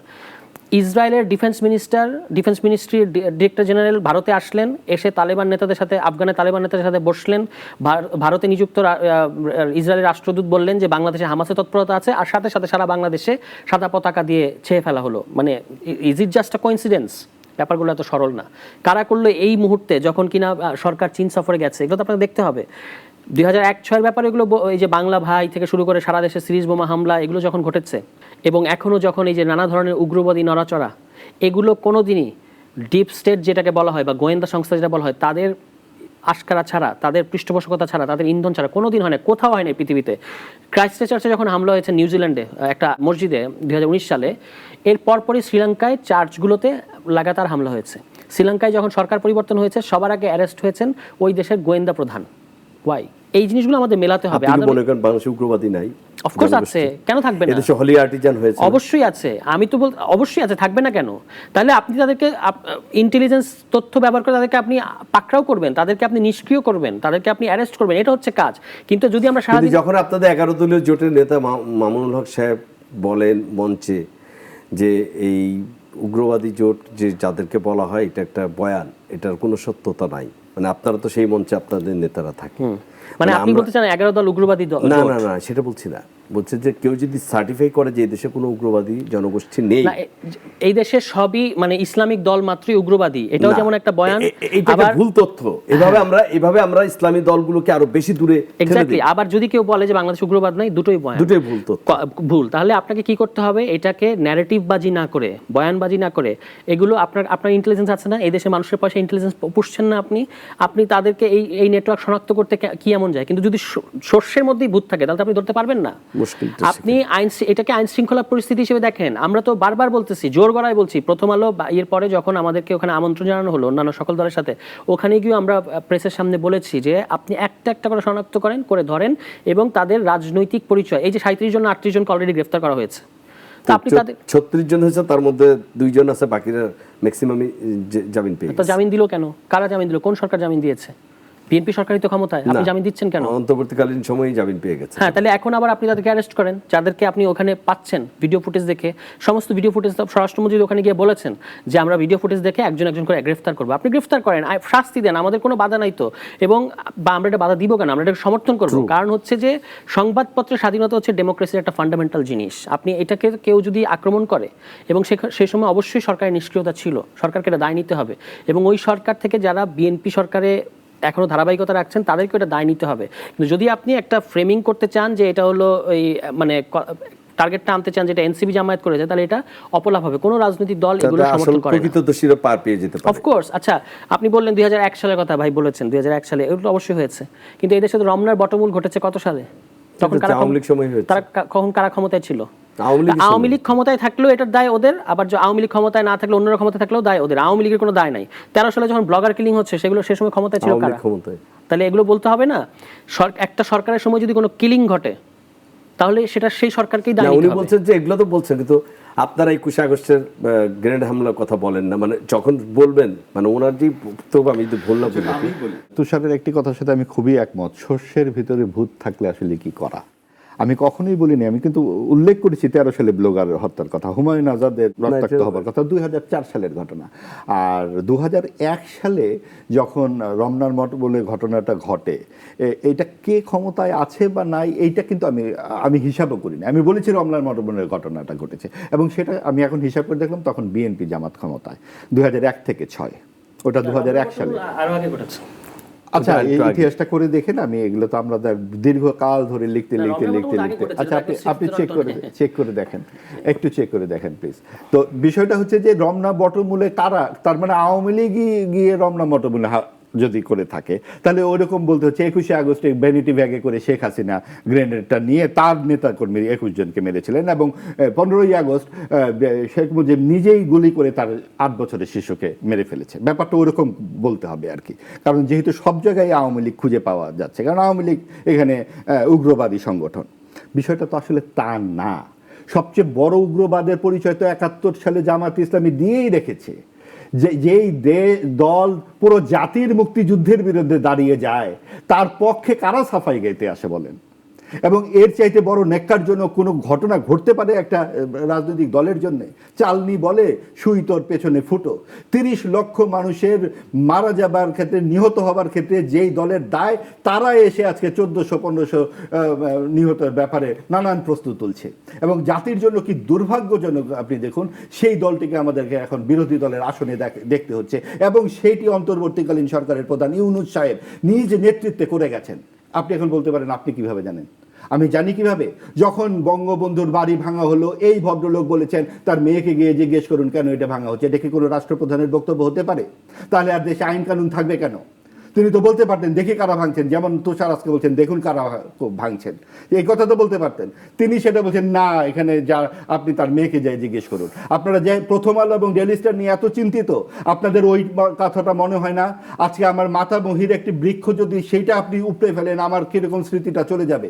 আর এই জাতির স্মৃতির সঙ্গে যে জড়িত যেই বাড়িটি, সেটা অবশ্য অনেকের অপছন্দ হবে, কারণ এই আওয়ামী লীগের যে ট্র্যাক রেকর্ড মুক্তিযুদ্ধে নেতৃত্ব দেওয়ার, মুক্তিযুদ্ধ আপনি মানবেন কিন্তু এই দলের নেতৃত্ব আপনি মানবেন না, বঙ্গবন্ধুকে প্রধান নেতা হিসেবে মানবেন না, তাহলে আপনি আসলে কি মুক্তিযুদ্ধটা মানছেন? কিন্তু তার মানে এই নয় যে আওয়ামী লীগ যে পরবর্তীতে যে দুঃশাসন করেছে, যেই সমস্ত কাজ করেছে, সেগুলোকে আমাদের একবার স্বীকৃতি দিতে হবে। যার যেই কাজ, তাকে সেই কাজের জন্য আপনাকে স্বীকৃতি দিতে হবে, এবং ফৌজদারি অপরাধ ফৌজদারি অপরাধ। কিন্তু খালি মাঠ করে নিজে নিজে গোল দিলে সেইটাকে গণতন্ত্র বলা যাবে না। আমরাও মামুরা, এর আগেও আমরা দেখেছি 17 বছর, তার আগে 80 দশকে দেখেছি, এখনো আমরা যে সংসদ দেখছি সেটা আমরাও মামুরা সংসদ, আরেক ভাষান্তর। আজকে যেই পরিস্থিতি আমরা দেখতে পাচ্ছি, এটা কি আসলে কোনো যোগ্য বিরোধী দল? এই যে বিরোধী যে পক্ষে যারা আছেন, তারা কি যথার্থ কোনো রাজনীতি করে এসেছেন, এই পর্যন্ত পৌঁছেছেন? মুফতে যা পাওয়া যায় তা সত্যিকারের কোনো রাজনৈতিক প্রজ্ঞা, কোনো বিবেচনা, কোনো অভিজ্ঞতা? আপনি আজকে বাজেট আলোচনা আপনি দেখুন কি আলোচনা আমরা শুনলাম। আমরা পর্দা চাই, আমরা ওয়াশিং মেশিন চাই, আমরা ওভেন চাই, আমরা গাড়ি চাই, আমরা অফিস চাই, ইত্যাদি নানান রকম চাইয়ের কারখানা তারা খুলে বসেছেন। তো আমরা যে এইরকম 4,50,00,000 কোটি টাকা অন্তর্বর্তীকালীন সরকার ঋণ নিল, এটা নিয়ে একটি শব্দ করেছে বিরোধী দল? করবে না। অন্তর্বর্তী সরকার ঋণ নিয়েছে মানে? আমি তো বললামই, অন্তর্বর্তীকালীন সরকার যখন 18 মাসে যে ঋণ করেছে, অন্তর্বর্তীকালীন সরকারের সময় এটা হয়েছে, এবং সেটা আপনি ঋণ খেলাপিদেরকে ধরেন, এই বাধা যে দিচ্ছে কে? ইউনূস সরকার যে ইনকিলাব যদি আপনাদের আমার লোক হয়, ভাই আপনি আমি আপনার পারবেন সময়ের কথা বলিনি, আমার কথাটা বলতে দেন। ইউনূস সরকার যে 4,65,000 কোটি নতুন লোনের দেনায় আমাদের ডুবিয়ে গেলেন, নতুন লোন মানে ঋণ নিয়েছে সরকারিভাবে, তারা সরকারের দৈনন্দিন কার্যক্রম চালানোর জন্য সবকিছু, এটা পুরো ডাটা আমি পরে অনুষ্ঠানে পাঠিয়ে দেব। আপনার সবচেয়ে বড় কথা যে এই দুর্নীতির কথা উঠেছে, 12,000 কোটি টাকা ঘুষের কথা বলেছে টিআইবি, স্বরাষ্ট্রমন্ত্রী সালাউদ্দিন আহমেদ সাহেব বলেছেন যে, অবশ্যই আমি শেষ করে দিচ্ছি, এই যে দুর্নীতির কথাগুলো আসছে এই এতদিনে কেন, 4.5 মাসে কেন সরকারকে বলতে হয়? কারণ সরকার এতদিনে বুঝতে পারছে যে আসলে সত্যকে সত্য বলতে হবে, সাদাকে সাদা বলতে হবে। অন্তর্বর্তীকালীন সরকার যে সুযোগে এইভাবে একটা খালি মাঠ তৈরি করে নিজেরা আমরা মামুরা বসিয়ে দেবার চেষ্টা করেছে, এইটা বাংলাদেশের জনগণ 2/3 ভোটে বিএনপিকে দায়িত্ব দিয়েছে বন্ধ করবার জন্য। মুক্তিযুদ্ধটা শুধু নির্বাচনের আগে ব্যবহার করার জন্য নয়, মুক্তিযুদ্ধের যে আদর্শ বা চেতনা, এই যে আপনি ধর্মনিরপেক্ষতার কথা বললাম, এটা শুধু কথার কথা নয়। এবং 72-এর সংবিধানে আপনি দেখান তো কোন জায়গাটাতে জনগণের অস্তিত্ব নাই? এখানে কোথায় বলা আছে যে আপনি একা একা একা নির্বাচন করবেন, রাতের বেলা নির্বাচন করে আপনি থাকতে পারবেন? বরং এইটাকে নানানভাবে যখন নষ্ট করা হয়েছে, ক্ষতিগ্রস্ত করা হয়েছে, তখনই বারবার বলা হচ্ছে যে আপনি মূল জায়গাটাতে ফেরত যান। এটা বহু বিশেষজ্ঞ ব্যক্তিরা বলেছেন যে 72-এর সংবিধানটা, যেটা একদম আদি সংবিধান, সেটা পৃথিবীর অন্যতম সেরা একটা গণতান্ত্রিক সংবিধান। ধন্যবাদ আপনাকে। এটা বহুত লোক বলেছেন। ধন্যবাদ প্রশাসন। যেটা আমরা কথা বলছিলাম যে মাহবুব আজিজ প্রশ্নটা অবতারণা করলেন সংসদে, জাতীয় সংসদে স্বরাষ্ট্রমন্ত্রী তিনি বললেন যে এত দুর্নীতি হয়েছে, মানে এক্সাক্ট ভাষাটা মনে, কিন্তু তিনি যেটা বোঝাতে চান যে অন্তর্বর্তী ইন্টারিম সরকারের সময় যত দুর্নীতি হয়েছে, এটা করার জন্য দুদককে তিনি বলেছেন যে এত বেশি দুর্নীতি হয়েছে, যে এত সীমাহীন দুর্নীতি, এবং তিনি প্রধানমন্ত্রীকে অনুরোধ করেছেন যে এটা দুদককে নির্দেশ দেওয়ার জন্য। এখন স্বাভাবিকভাবে যেহেতু অন্তর্বর্তীকালীন সরকারে আপনার দলের দুজন প্রতিনিধি ছিলেন, এবং একজন ছিলেন কিছু সময়, আরেকজন দীর্ঘ সময় ছিলেন, এবং সেই জায়গায় মানে অন্তর্বর্তী সরকারকে যখন আসে, পুরো সরকার ব্যবস্থার উপরে এই সরকারে যারা ছিলেন তাদের উপরে এই দায়টা আসে। কিন্তু এই জায়গাটাতে আপনার কি মনে হয় যে এই জায়গা কিন্তু আপনার রাজনৈতিক দলগুলো ভাবে, যেমন শেখ হাসিনার সময় যে লুটপাট হয়েছে, এটা তো কেউ মানে একজন সাধারণ জ্ঞান আছে যা সেও বুঝে যে, কিন্তু যেটা মাহবুব আজিজ না, এটা আপনি আমি বলবেন যে আমাদের 1 টাকার জিনিস 100 টাকায় হয়েছে, কিন্তু কাজটা হয়েছে। এখন যদি স্বরাষ্ট্রমন্ত্রী নিজে বলেন জাতীয় সংসদে দাঁড়িয়ে, তাহলে আপনার একটা রাজনৈতিক দল হিসাবে কি একবারও এটা বলেছেন যে না, গত 18 মাসে আসলে কোনো, সে 17 বছরের শাসনামল যদি হিসাব নিকাশ হতে পারে, শ্বেতপত্র হতে পারে, এত বিলিয়ন ডলার চলে গেছে, 18 মাসেরটা হওয়া উচিত, মানে এটা কি এনসিপি করবে কিনা, বা জামাত তো এই বিষয়ে নিশ্চুপ, কি বলবেন? আচ্ছা, এর আগে বলি, রমনার বটমূল হয়েছে 14 এপ্রিল 2001 সালে। না আমি আচ্ছা, বিএনপি সরকার ক্ষমতায় এসেছিল তখন 2001 সালের অক্টোবরে। আমি এটা বলেছেন যে তখন কারা ক্ষমতায় ছিল, ওইটা আর কি। যাই হোক, এর বাইরে হলো যে আপনার স্বরাষ্ট্রমন্ত্রী এটা রাজনৈতিক ভাষণ হিসেবে খুব সুন্দর হয়েছে, উনি খুব সুন্দর সুন্দর ভাষণ দেন, কিন্তু আপনাকে তো দুর্নীতি যদি আপনি আসলে কমাতে চান, আপনাকে একটা পদক্ষেপ নিতে হবে। এটার ক্ষেত্রে কি কেউ বাধা দিয়েছে? বাধা দিলে আপনি শুনবেন কেন? আপনি ক্ষমতায় আসার পরে দুর্নীতি দমন কমিশনের যে বিদ্যমান যে কমিশন, এটাকে আপনি 4 মাস ধরে খালি রেখেছেন। আপনি ওখানে লোক বসাচ্ছেন না কেন? নতুন লোক পাওয়ার আগে আপনি কমিশন থেকে সবাইকে সরালেন কেন? তাহলে ইন দ্য মিন টাইম যে মামলাগুলো, সেগুলো তো আটকে গেছে এবং সেগুলো আসলে ধামাচাপা পড়ে যাবে। এই যে 12,000 কোটি টাকার যে দুর্নীতির বিষয়, দুর্নীতি মানে সেবা, মানে ঘুষ আর কি, সেবা নিতে গিয়ে স্বরাষ্ট্রমন্ত্রী এটা খুবই উৎফুল্ল হয়েছেন, বোঝা গেল। তো 1 সপ্তাহ আগে উনি টিআইবিকে বললেন, যখন আইন শৃঙ্খলা পরিস্থিতি নিয়ে বললো যে 4 মাসে 900-র উপরে খুন হয়েছে, ওনার মন্ত্রণালয় নিয়ে যখন টিআইবি রিপোর্ট দিল, তখন উনি কি বললেন যে এগুলো ওরা পেপার কাটিং টাটিং করে, এত গুরুত্ব দেওয়ার কিছু নাই। কিন্তু এটা ওনার খুব পছন্দ হয়েছে। ওকে, পছন্দ আর অপছন্দ কি? আপনি প্রধানমন্ত্রীকে বলেছেন যে, আমি বলবো প্রধানমন্ত্রীকে তো উনি তদন্ত করতে বলেছেন যে এই দুর্নীতি দমন কমিশন বা অন্তর্বর্তী সরকারের আমলে দুর্নীতির, উনার মন্ত্রণালয় 4 মাস কেন স্বরাষ্ট্র মন্ত্রণালয় ফেল করেছে, এটাও তদন্ত হওয়া উচিত। এর বাইরে আপনি দুদকের এটা করেন, দুদককে একটা ভালো লোক বসিয়ে, ভালো একটা কমিশন বসিয়ে, এই যে পাসপোর্ট অফিস যেগুলো কথা এসেছে, পাসপোর্ট অফিস, ভূমি office, city corporation office, BRTA সহ সরকারি যে অফিসগুলো, দপ্তরগুলো, এগুলোতে ঘুষের যে ব্যাপারটা, এটা অন্তর্বর্তী সরকারের আমলে শুরু হয়নি, এটা বহু আগে থেকে বাংলাদেশে চলে আসছে। তারা এই 1.5 বছর এটা থামাতে পারেনি, থামাতে পারার মতো সক্ষমতা তাদের ছিল এরকম আমি মনে করি না। তবু আপনি বের করেন যে আমলারা এই দুর্নীতিগুলো করেছে, যে সরকারি কর্মকর্তা কর্মচারী এই দুর্নীতিগুলো করেছে, আপনারা তো তাদেরকে পুরস্কৃত করেছেন এই সরকারে, একজনের বিরুদ্ধে ব্যবস্থা নিয়েছেন। তাহলে তো শুধু রাজনৈতিক ভাষণ দিলে হবে না। আপনি এই যে ম্যাজিস্ট্রেটরা জুলাই মাসে গুলির নির্দেশ দিয়েছে, তাদেরকে পদায়ন করে নাই বিএনপি, সমস্ত ভালো ভালো জায়গায় তারা আছে, প্রমোশন পেয়েছে তারা। তাহলে এইগুলো আপনি করে তারপর আবার যদি একটা রাজনৈতিক ভাষণ দেন তাহলে এটা শুনতে ভালো লাগবে, আর যারা একটু অন্তর্বর্তী সরকারের বিরুদ্ধে কিছু পাইলেই খপ করে ধরতে চায় তাদেরও এটা পছন্দ হবে, কিন্তু আলটিমেটলি আপনি জিনিসটা সুরাহা হবে না তো, আবারও বলছি বয়ানবাজি হবে। আইন শৃঙ্খলা পরিস্থিতি নিয়ে বয়ানবাজি করা যায় না, এটা অ্যাড্রেস করতে হয়। দুর্নীতি দমন কমিশন এটা নিয়ে বয়ানবাজি করা যায় না, আপনি অ্যাড্রেস করেন, এটাকে আপনি ব্যবস্থা নেন, আপনাকে তো কেউ বাধা দিচ্ছে না, আর বাধা দিলেও আপনার শোনার কোনো দরকার নেই, আপনি ইউ আর গভর্নমেন্ট, সেটা তো তারা করছে না। কিন্তু যেটা আপনার অন্তর্বর্তী সরকারের বিরুদ্ধে একটু বলা যায় সেটা পেলে অনেকের অনেক ভালো লাগে, কারণ তারা দেখাতে চায় যে গণ অভ্যুত্থানটাকে তো আর সরাসরি অস্বীকার করা যায় না। তো এরপরে যে অন্তর্বর্তী সরকার এসছে এটা হলো জামাত এনসিপির সরকার এবং এরা উগ্রবাদীদেরকে ইয়ে করেছে, অথচ আমরা দেখলাম যে এই সরকার এসেই লন্ডনে গিয়ে সেজদা দিতে গেল, এবং লন্ডনের পরে পুরো এন্টায়ার প্রশাসন, আমরাও নিজেরাও লোকাল পলিটিক্স করেছি, আমরা দেখেছি যে বিএনপির ওয়ার্ড লেভেলের নেতারা, সেটা তো অন্তর্বর্তী সরকারের ব্যর্থতা না অন্তর্বর্তী সরকারের ব্যর্থতা অবশ্যই, কিন্তু সে যারা যাবে কেন, এটা আমার প্রশ্ন। একটা সরকার প্রধান কেন তুমি আপনি যদি তাকে এখানে কি বলে যমুনায় এভাবে যদি তাকে ব্ল্যাকমেল করেন এবং তাকে অকেজো করে দেন তখন সে কি করবে? সে তার তো কোনো রাজনৈতিক ব্যাকআপ নাই, তখন সে বিএনপির ব্যাকআপ নিতে চেষ্টা করেছে। হ্যাঁ, অন্তর্বর্তী সরকারকেও তো আমি এটার জন্য অ্যাকাউন্টেবল করতেছি, এটা দায়িত্ব বিএনপিকেও নিতে হবে। আর কোনো দল এবং কোনো সরকার মিলে কখনো যৌথ স্টেটমেন্ট দেয়? আপনি আমাকে বলেন স্যার তুষার, আপনি অনেক রাজনীতি সচেতন, প্রফেসর ইউনূস যে পরিমাণ মানুষের জনসমর্থন নিয়ে দায়িত্ব নিলেন, ওনাকে তো বলা হয়নি সিজদা দেওয়ার জন্য, ওনাকে তো বলা উচিত ছিল যে উনি শক্ত হাতে যে কোনো কিছু, ওনার সাথে তো জনগণ ছিল, এই মিডিয়া কি ওনার সাথে শুরু থেকে ছিল না? মিডিয়ার কখন উনি যখন তিনি বাংলাদেশের কোনো মিডিয়াকে কোনো সাক্ষাৎকার দেন না, উনি দেশের বাইরে গেলে ওনার পছন্দের 2-4টা মিডিয়া আছে যেখানে উনি কথাগুলো বলতে পারেন, যেখানে উনি বলা শুরু করলেন যে রিসেট বাটনের চাপ দিয়ে দিব। আপনি চিন্তা করেন, উনাকে যে কেউ চাপ দিচ্ছে, ওনাকে যে এইভাবে আন্দোলন করে দমানোর চেষ্টা করছে, তিনি কি জনগণের উদ্দেশ্যে, জাতির উদ্দেশ্যে একবার বলেছিলেন জনগণ কিন্তু তিনি কিন্তু জনসমর্থন নিয়ে এসেছিলেন, কারণ উনি বিনা ভোটে নির্বাচিত সরকার হলো জনগণের সমর্থন। আমার কথাটা হচ্ছে এই কথাগুলো যখন আজকে হচ্ছে, বিএনপি হোক আর জামাত হোক আর অন্য দল হোক, যে তাকে জোরপূর্বক চাপ দিলেই উনি লন্ডনে সিজদা দিবে আর প্রশাসন ঘুরে যাবে, এটা তো ঘুরে গেছে, এটা বাস্তবতা বলতেছি আমি। তার মানে উনি তো আরেকটা বড় বিপদ আমাদের ফেলে গেছেন। হ্যাঁ, এই জন্য তাকে বলেন। কিন্তু এই গত 4 মাসে এখন তো দেশে একটা সরকার আছে, এখন কি ধরনের বাংলাদেশে আমরা আছি এবং কি ধরনের বাংলাদেশ আমরা চাই, এটার চেয়ে যখন আমরা বেশি আলোচনা করি অন্তর্বর্তী সরকার নিয়ে, তখন বোঝা যায় যে মনের ক্ষেত্রে আমরা মেটাচ্ছি। এর আগে 17 বছর নিয়ে কথা বলছি। হ্যাঁ, না আমি বলি আপনি ইন্টারিম সরকারটাকে, ইন্টারিম সরকার ওই কয়জন, এটা হলো সাইনবোর্ড, পুরো গভর্নমেন্ট প্রশাসন স্থানীয় পর্যায়ে এটা দখল করে রেখেছিল বিএনপি। আপনি যে কোনো একটা, শুধু বিএনপি এবং কোন কোন ক্ষেত্রে জামায়াত ইসলাম, কিন্তু জামায়াত ইসলামের চেয়ে বেশি হলো বিএনপি।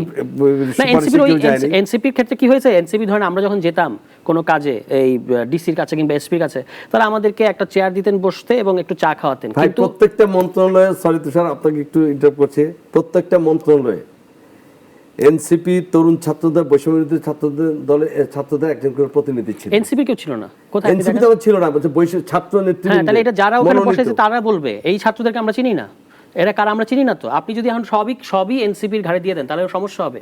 আমি যেটা বলছি সেটা হলো যে সচিবরা লন্ডন মিটিং এর পরে এটা পুরোপুরি তারা বিএনপির দিকে হেলে গেছে, এবং এসপি ডিসি তারা একটা মেসেজ পেয়েছে যে বিএনপির সাথে।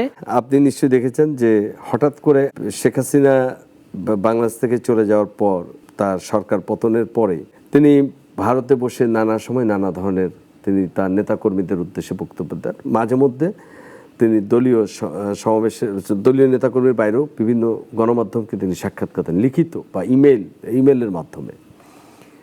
সর্বশেষ একটি সাক্ষাৎকার তার প্রচারিত হয়েছে এনডিটিভিতে সাক্ষাৎকার এসেছে, সেখানে তিনি বলেছেন এই বছরেই তিনি দেশে আসবেন। এটা শুধু একটি পত্রিকার মাধ্যমের বক্তব্য, আমাদের দেশে 2-4টা কাগজে এসেছে, কিছু আমাদের গণমাধ্যমে। আমাদেরকে তথ্য উপদেষ্টা বলেছেন যে আদালতের নিষেধাজ্ঞা আছে পতিত সরকারের কোনো বক্তব্য ছাপানো।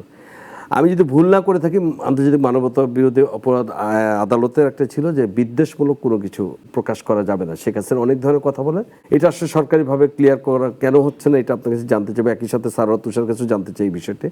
এটা আপনি কি মনে করেন কিনা আসলে শেখ হাসিনা যা বলছে সেটা শুধু তার দলীয় নেতাকর্মীদের চাঙ্গা করার জন্য, মানে তিনি দেশে আসলে আসতে পারবেন? আচ্ছা, এই প্রসঙ্গে আসবার আগে আমি একটু আগের প্রসঙ্গে একটু কথা বলে নিই। আসলে সব রাজনৈতিক আলাপেই না এক ধরনের দৃষ্টিভঙ্গি থাকে কারো কারো মধ্যে যে কু উদ্দেশ্য ছাড়া বোধহয় কোনো রাজনীতি হয় না, অর্থাৎ আপনি যে কথাটা বলছেন, আপনি অন্তর্বর্তীকালীন সরকারের সমালোচনা করছেন, তার মানে আপনি আওয়ামী লীগের দুঃশাসন ভুলিয়ে দিতে চাচ্ছেন, আপনি কোন উদ্দেশ্যে সমালোচনা করছেন, অথবা আপনি আপনার আরেকজনের বিরোধিতা করছেন।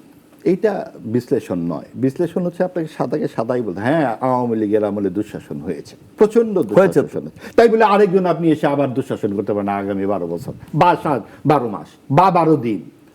হয়েছে বলেই তাকে হেলিকপ্টারে উঠতে হয়েছে, হয়েছে বলেই অন্তর্বর্তীকালীন সরকার এসেছিল, এবং অত্যন্ত গুরুত্বপূর্ণ একজন মানুষ যার বয়স প্রায় 84, যাকে সকলেই শ্রদ্ধার আসনে বসিয়ে তাকে আনা হয়েছে, তিনি এসে কয়েকজন ছেলে পেলে নিয়ে একটা মব সন্ত্রাসের রাজত্ব তৈরি করে ফেলবেন, এটা আমাদের চিন্তার বাইরে ছিল, এবং সেটা তিনি করেছেন। এখনো তিনি সেটা বলে যাচ্ছেন, আমার নিয়োগকর্তা কয়েকজন ছাত্র না, নিয়োগকর্তা সারা বাংলাদেশের মানুষই ছিল। এবং এই যে বলা হলো একটু আগে যে তাকে লন্ডনে, একটা খুব আপত্তিকর শব্দ, ওই শব্দটি আমি বলতে চাচ্ছি না, লন্ডন বৈঠক বলাই ভালো। লন্ডন যে বৈঠকে উনি গেলেন, তিনি নাকি কোনো রাজনৈতিক ব্যাকআপ পান নাই দেখে চলে গেছেন। এতগুলো মানুষের ব্যাকআপ দেশের প্রায় ধরেন, তখন তো সকলেই তার পক্ষে, তারপরেও তাকে লন্ডনে যেতে হলো কেন জানেন? আসলে জামাত এবং এনসিপি যে কোনো রাজনৈতিক দল নয়, এইটা ইউনূস সাহেব বুঝে গেছিলেন যে আমার আসলে একটা রাজনৈতিক দল দরকার, কারণ আমি এই লন্ডভন্ড পরিস্থিতি কিভাবে সামাল দেব। এবং সেই জন্যই যাদেরকে রাজনৈতিক দল নয় বলছে, কি কারণে রাজনৈতিক দল নয়, এই চিন্তাটা তাদের করা দরকার। ভাই তো নিজেই বললেন যে এনসিপি তখন হয়ই নাই, আসলেই হয় নাই, কিন্তু তারা কেন তাহলে জাতিসংঘে যাবে? অর্থাৎ হয় নাই, তারপরেও তাদের ক্ষমতার আপেলটি কেন খেতে হবে? এবং তারা জাতিসংঘে রাজনৈতিক দল হিসেবে চলে যাচ্ছে। এবং আপনার মনে পড়বে সংলাপ সংস্কার যেটা হয়েছিল, সংস্কারের সংলাপ, সেখানে 3টি রাজনৈতিক দলকে একটু আলাদা প্রায়োরিটি দিতেন, এই বিএনপি, জামাত, এনসিপি। কেন এনসিপিকে কেন প্রায়োরিটি দিতে হবে? ছাত্র নেতারা ছিলেন দলে, কোন দলে ছাত্র নেতারা সেখানে ছিলেন না? বামপন্থীরা ছিলেন না? একবার দেখেছেন তাদেরকে? কখনো আলাপ হয়েছে? এই বাংলাদেশ তৈরি থেকে শুরু করে, বাংলাদেশের সৃষ্টি থেকে শুরু করে কোন জায়গায় বামপন্থীদের অবদান নাই? বারবার বলা হয় তাদের ভোট নাই, ভোট নাই। ভোট কি এনসিপির আছে নাকি? এই ফ্রিডম পার্টিকে আপনারা জোর করে যেভাবে বসিয়েছেন, এনসিপিকেও সেভাবে জোর করে অন্তর্বর্তীকালীন সরকার বসিয়েছে।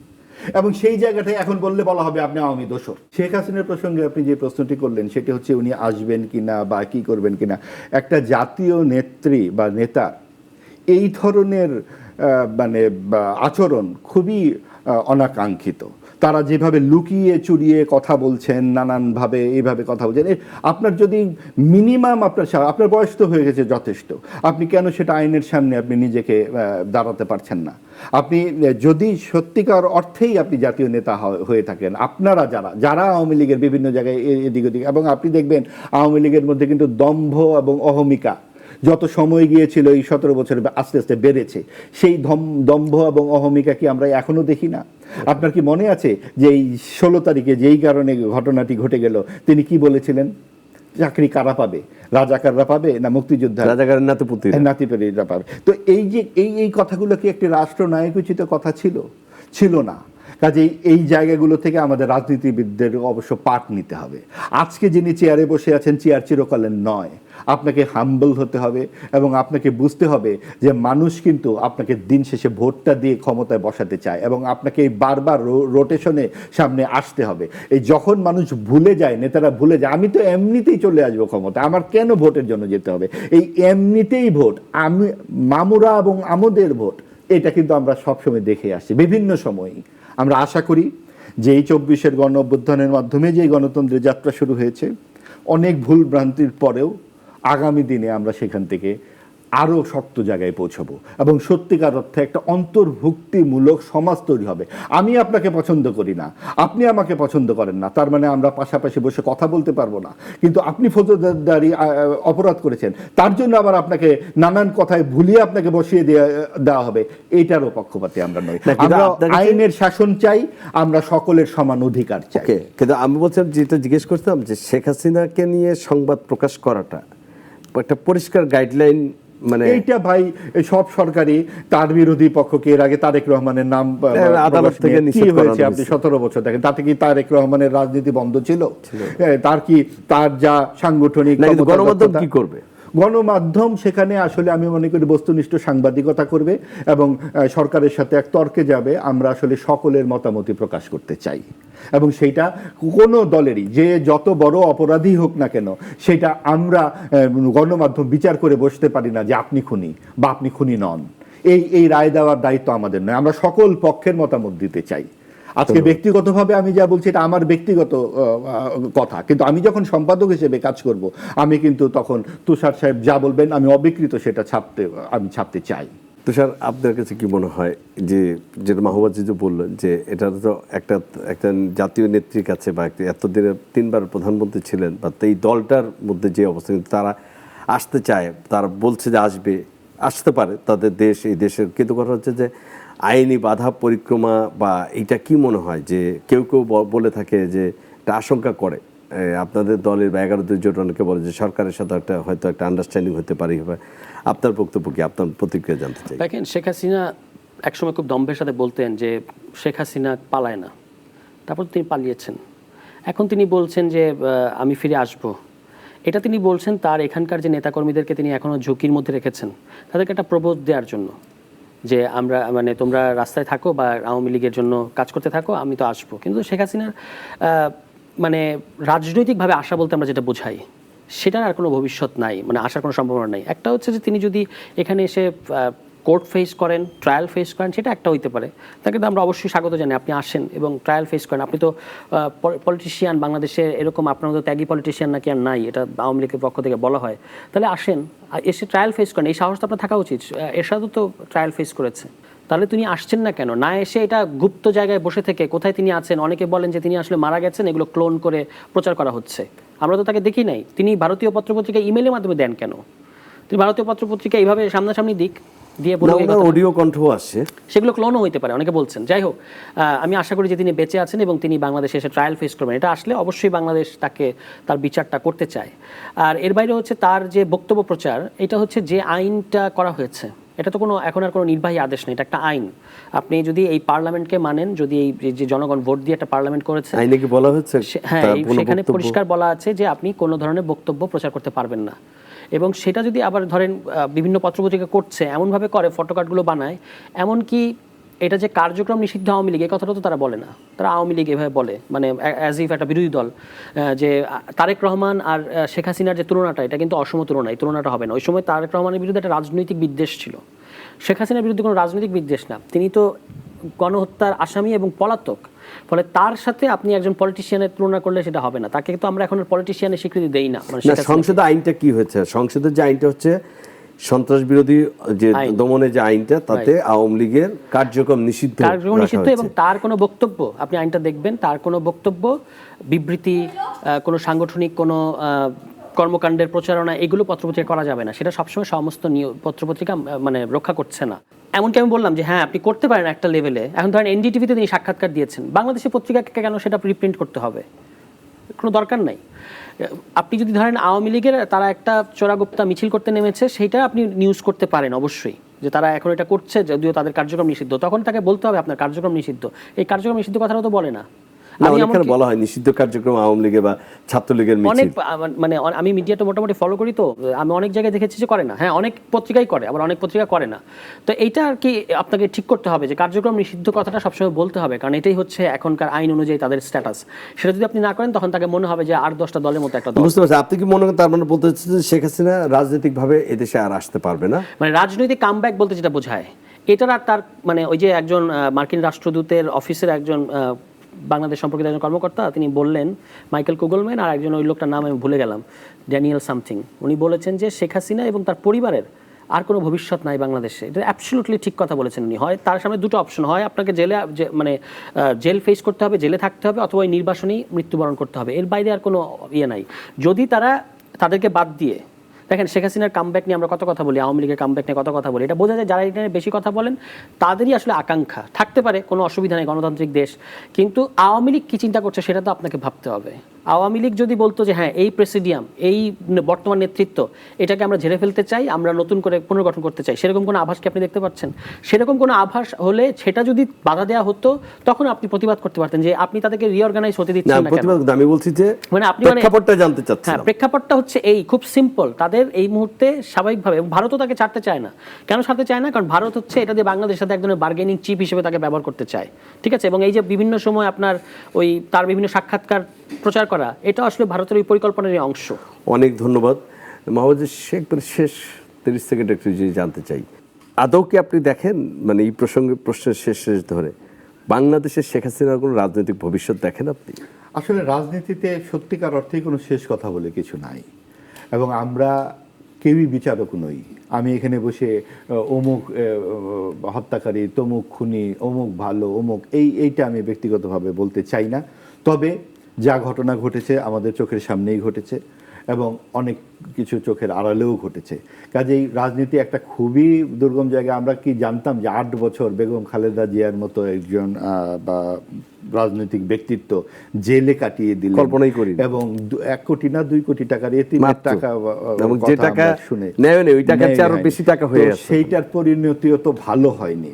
এবং আমরা এই যে রেশারেশির রাজনীতি, একে অপরকে ধ্বংস করে দেবার রাজনীতি তো দেখে আসছি। প্রত্যাশা থাকবে, আজকে যেহেতু অনেক চমৎকার একটি আলোচনা হলো, আমার প্রত্যাশা থাকবে আমরা রেশারেশি এবং ধ্বংস করবার রাজনীতি থেকে দূরে থাকি। আমরা পারস্পরিক সহিষ্ণু এবং একে অপরের পাশাপাশি থাকবার একটা রাজনৈতিক পরিবেশ তৈরি করি। চমৎকার। তুষার সরোয়ার, শেষ করছি আজকে এখানে। মাহবুব, ধন্যবাদ অনুষ্ঠানে আসার জন্য। দর্শক, আর এরই সাথে আজকের মতো শেষ করছি বলানো বলা অনুষ্ঠান। দেখা হবে আগামী অনুষ্ঠানের নতুন কোনো অতিথির সাথে। ততদিন ভালো থাকুন, সুস্থ থাকুন।